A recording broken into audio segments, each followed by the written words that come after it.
Hey, what is going on, guys? It's me, Alex Woung, and welcome back to another video. Today, we're going to be discussing everything about the recent deliverability issues that has arisen in the cold email space.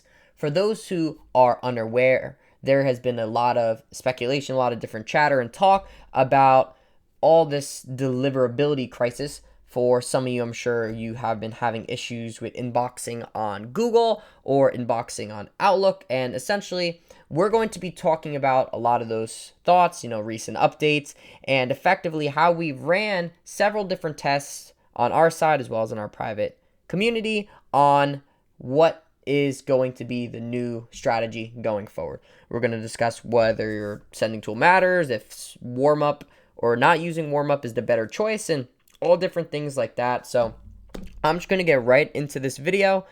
Just to let you know, I am recording this today as of October 8th, 2024.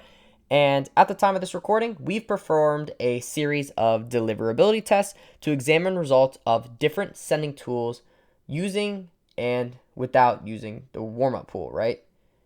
For those who know me, I value two major things when it comes to cold email. I tell everybody this.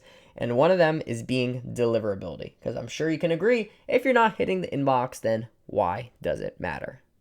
All right. So does the tool you use to send cold emails actually affect deliverability? Running this test that we have recently concluded on is that with 120 total accounts, 60 on SmartLead, 60 on a private sending tool.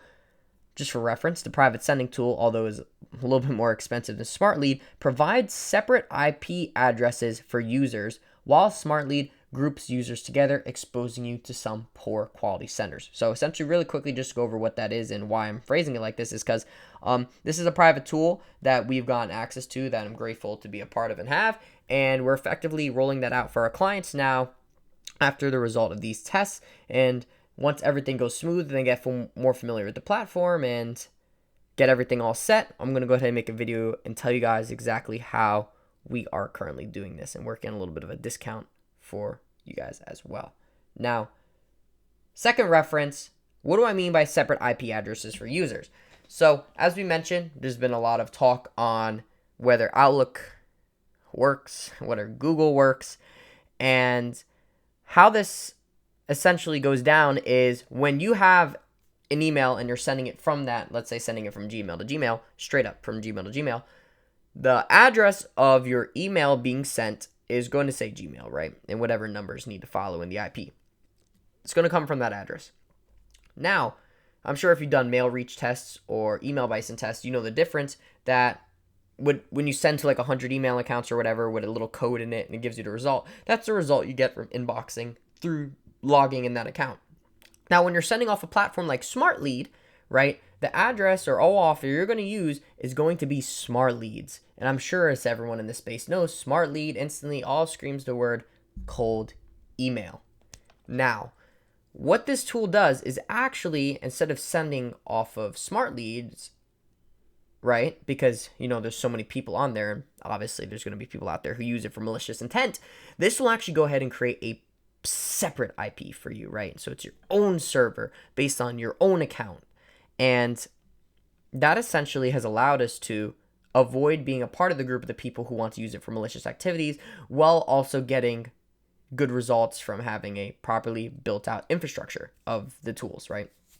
Now, just for reference for this test, we will be using premium inboxes and cheap inboxes for the email accounts, pork bun for our domains, and then the private email sending provider and SmartLead for the sending. No warm-up was used at all for these tests, just to let you know. And the accounts are also fairly new, right? Only a couple days old. Here are the results of the test. The private tool hit a 97% deliverability score, meaning that 97 out of 100 email accounts inboxed every time, where SmartLead was a little bit less at 87% deliverability score compared to the private tool's 97. Now, this 10% difference in email inboxing came from just using different sending tool, the different sending tool alone, right? Same script, same account, same leads, all that. And this actually is confirmed that your sequencer does have an impact on your deliverability, right? Because there was always, I'm sure if you guys did not see, I mean, you can even check right here. I'm always bad at this. Up here, I have a video going over Smart Lead versus Instant Lead, and that was a lot of the different features in which platform you could choose. Now that we've seen that actually the platform tool you use, it does affect your deliverability, this is pretty huge, I would say. Especially, if you're a big agency doing a lot of outreach for yourself and your clients.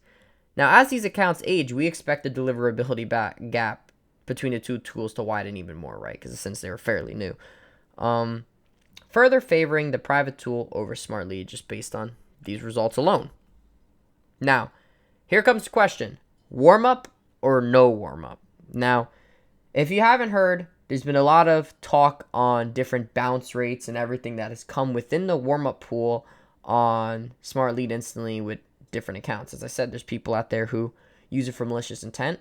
There's no real regulation regarding that. Like if I go on Smart Lead, I could upload a bunch of personal accounts, upload a bunch of accounts and just stop paying them and so on, and your email will still be in the warm-up pool. So due to these previous results, right, between the sending tools with no warm-up, we just simply had to test if the current state of warm-up pools were continuing to help email accounts, or did it begin to actually hurt them? We ran 6 independent tests. We found that the accounts without the warm-up outperformed those who went through a warm-up process by 250%. I know the look on your face might be pretty shocked because I had the same reaction too when I saw these results come in. So, just to clarify, buying brand new accounts and sending emails on day one, worked 2.5 times better than waiting the 2-week warm-up period. Sent at a rate of 5 emails per day. 5 emails per account per day. 250% is a massive difference, and I'm sure those in the space know that is a pretty incredible gap, right?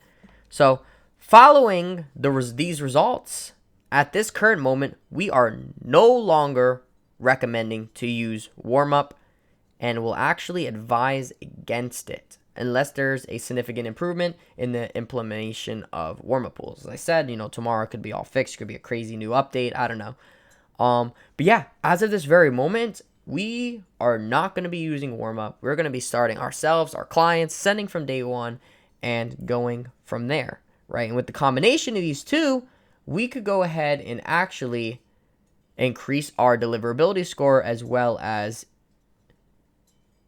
increase the performance of those accounts in terms of positive replies, hitting the inbox, and really getting from point A to point B, right? Now, one thing as well is we've began to consistently test all of our email accounts bi-weekly with our new email guard integration. Essentially, for those who aren't aware, I guess I'll throw a little, if the video is out, it'll pop up right here. I'm making a video on inbox placement, automatic inbox placement tests that have utilized sending through Smart Lead to replicate, that whole address stuff I was going off earlier, right? Because sending from Google versus sending from Smart Lead is two different, and when you're testing, you want to make sure it's as accurate as possible. And this is a tool that we developed in Lead Academy, that private community that I was telling you about, that can integrate with your email guard account, allowing you to effectively inbox placement test all of your accounts in a matter of seconds. Using this tool, you could then assess if we're actually landing in the inbox and what inboxes are receiving, essentially, like if they're not inboxing on Outlooks, if they're not inboxing on Google's, and so on. With the private sending tool as well, they already have this built in. It is phenomenal. And we'll go over all that when that time comes. So for now, accounts with scores of 60% or lower deliverability, they will now be replaced going forward to ensure higher deliverability, right? So if they come back and their test score is 60% or lower, we're just going to instantly replace them, not even think about it. I want to be, personally, the 80% threshold is where I like to be, and once it goes between that little zone of 6 to 80, it's going to be on my kind of watch list to ship out and get a new one in.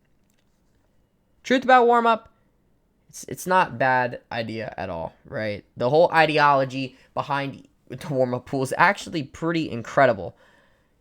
It's just the current implementation of it has just led to poor results, right? This is what I mentioned before with the personal accounts or the no longer valid. It's been slightly sloppy.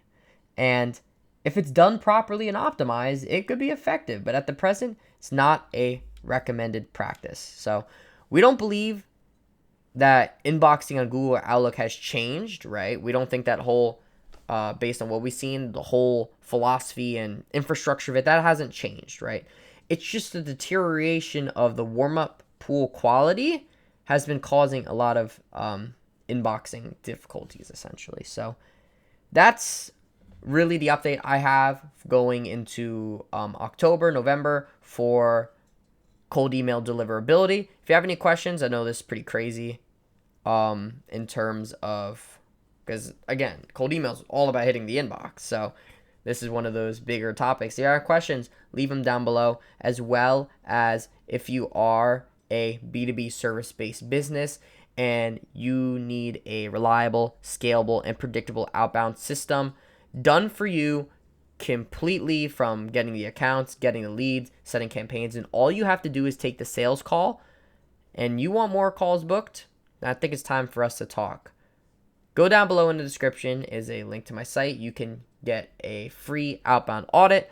We'll review your business, discuss what your current outreach strategy are, some advice and ideas on how you can best improve that. An absolute worst case scenario, you walk away with invaluable advice. Best case, we partner up and we begin to fill your calendar with a series of new sales opportunities for you and your team to essentially capitalize on. So that's all I have for today's video. Hope you guys enjoyed, and I'll see you in the next one.